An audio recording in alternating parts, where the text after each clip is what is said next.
Module 6, Medical and Surgical Asepsis. Section 1, Define key terminology. A. Review the terms listed in the terminology section. B. Spell the listed items accurately. C. Pronounce the terms correctly. D. Use the terms in their proper context. Section 2, 4 infectious agents or microbes and the diseases they cause. A. Bacteria. 1. Streptococcus, strep throat or pneumonia. 2. E. coli, urinary infections. 3. Tuberculosis, lung disease. 4. Rickettsia. A. Lice. Itching, body, head, and pubic. B. Scabies, skin rash. B. Virus. 1. HIV, AIDS virus, acquired immunodeficiency syndrome. 2. Hepatitis A, B, and C, liver disease. 3. Common cold, respiratory infection. 4. Influenza, fever, chills, and body aches. 5. Herpes zoster, shingles. C. Fungi. Number 1. Tinea pedis, athlete's foot. 2. Candida albicans, yeast infection. D. Protozoa. 1. Malaria. Section 3, 2 antibiotic-resistant bacteria. A. Methicillin-resistant Staphylococcus aureus, MRSA, infection. B. Vancomycin-resistant Enterococcus, VRE, infection. Section 4, 5 conditions necessary for infectious agents to grow. A. Food source. B. Moisture. C. Oxygen or lack of oxygen. D. Warmth. E. Darkness. Section 5, the 6 parts of the chain of infection. A. Causative agents. 1. Bacteria. 2. Viruses. 3. Fungi. And 4. Insects. B. Reservoir. 1. Patient or resident. 2. Healthcare worker. 3. Environment. And 4. Equipment. C. Portal of exit. 1. Wound drainage. 2. Bodily fluids. 3. Feces. 4. Blood. 5. Respiratory, reproductive, and urinary tracts.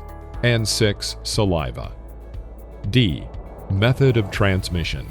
1. Airborne. 2. Droplet. 3. Contact, direct or indirect. 4. Food and water.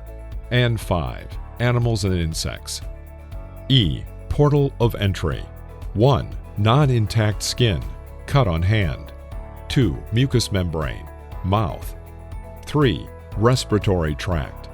4. Urinary tract. And 5. Reproductive tract.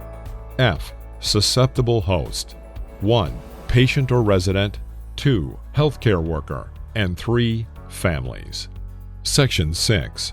4 lines of defense against infection in the body. A. Normal flora. B. Intact skin.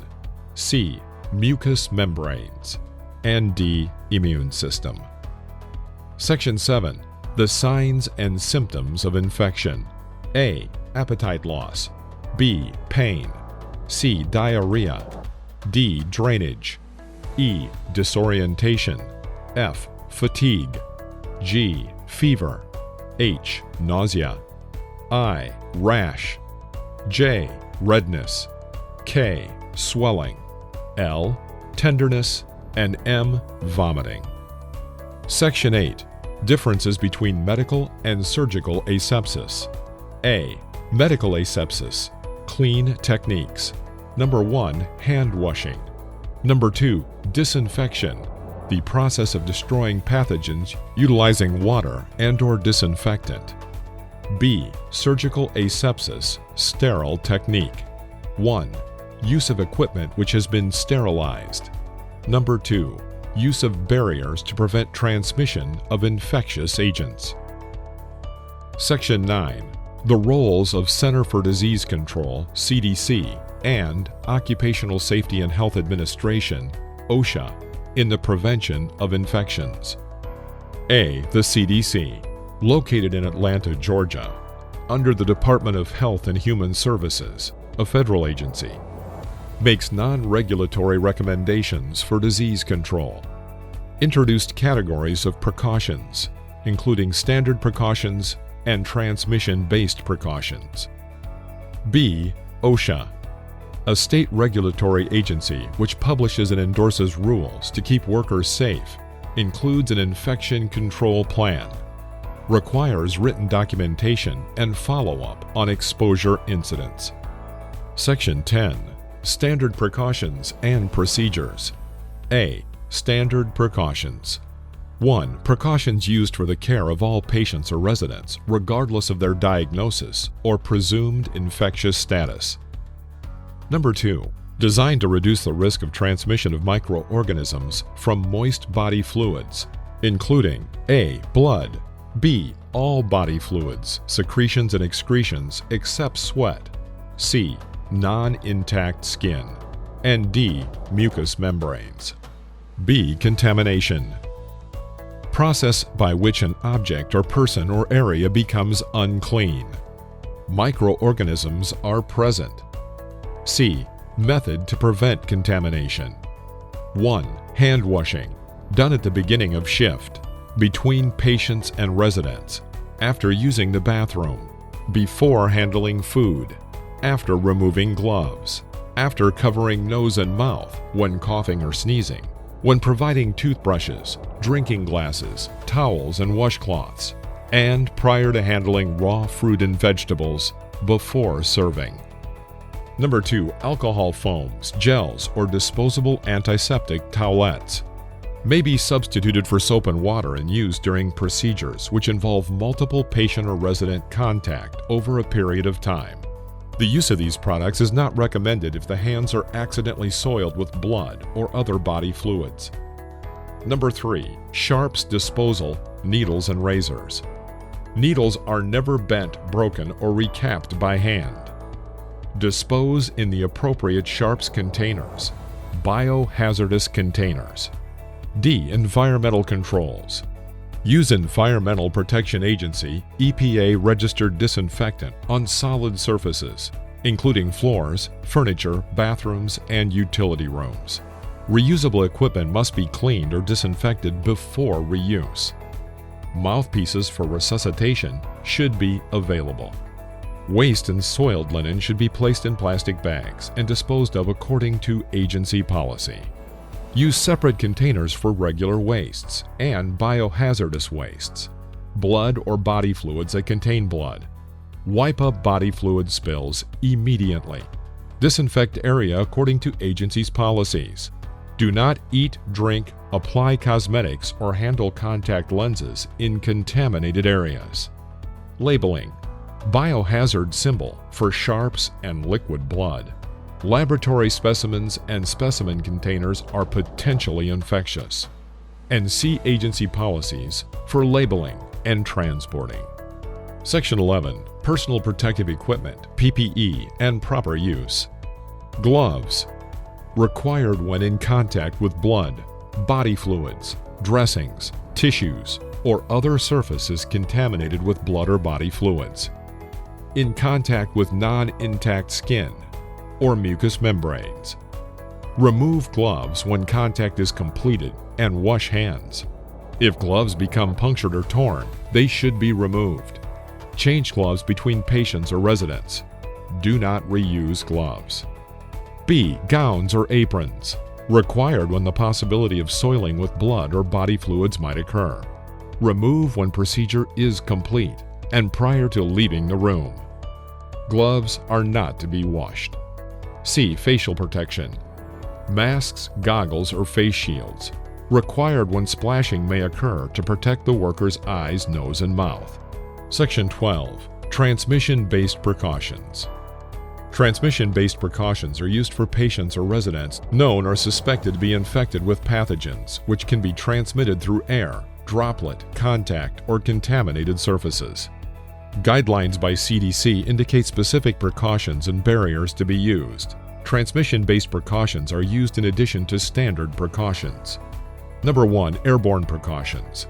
used to prevent transmission of infectious agents that remain infectious over long distances when suspended in the air, like rubeola virus, measles, varicella virus, chickenpox, Mycobacterium tuberculosis, and possibly SARS-CoV. The preferred placement for patients who require airborne precautions is an airborne infection isolation room, equipped with special air handling and ventilation capacity, monitored negative pressure. In settings where airborne precautions cannot be implemented due to limited engineering resources, masking the patient, placing the patient in a private room with the door closed, and providing N95 or higher level respirators or masks for healthcare personnel will reduce the likelihood of airborne transmission until the patient is either transferred or placed in isolation. Healthcare personnel caring for patients on airborne precautions must wear a mask or respirator, depending on the disease-specific recommendations. Whenever possible, non-immune healthcare workers should not care for patients with vaccine-preventable airborne diseases, such as measles, chickenpox, and smallpox. 2. Droplet precautions, used to prevent spread through close respiratory or mucous membrane contact with respiratory secretions, usually within a 3-foot radius. Because these pathogens do not remain infectious over long distances in a healthcare facility, special air handling and ventilation are not required to prevent droplet transmission. Infection agents for which droplet precautions are indicated include B. pertussis, influenza virus, adenovirus, rhinovirus, and meningitidis, and Group A, streptococcus. Healthcare personnel wear a mask. A respirator is not necessary for close contact with an infectious patient or resident. 3. Contact precautions, used to prevent spread by direct or indirect contact with the patient or the patient's environment. Apply in the presence of excessive wound drainage, fecal incontinence, or other discharges from the body suggest an increased potential for extensive environmental contamination and risk of transmission. Healthcare personnel caring for patients on contact precautions should wear a gown and gloves for all interactions that may involve contact with the patient or potentially contaminated areas in the patient's environment. D. Isolation means to separate the patient or resident with a communicable disease to prevent the spread of pathogens. Isolation precautions are used depending on how pathogen is transmitted. Consult agency's guidelines for identification of pathogen. Section 13. The psychological effects of standard precautions and transmission-based precautions on patients or residents. Placing the patient or resident in isolation may interfere with the following basic needs as defined by Maslow. Safety needs, love, belonging, affiliation needs, self-esteem, and self-actualization. Methods of assisting the patient or resident to meet these needs. Explain the reasons for the isolation to the patient or resident. Frequently check on the patient or resident's condition. Provide the patient or resident with newspapers, books, and magazines if appropriate. Instruct the family and visitors on the details of the isolation technique to make it easier for them to visit the patient or resident. Make sure the necessary equipment for the isolation technique is available. Place the call bell within the patient or resident's reach to be sure he or she knows how to use it. Respond to the call bell promptly, and talk with the patient or resident while in the room giving care.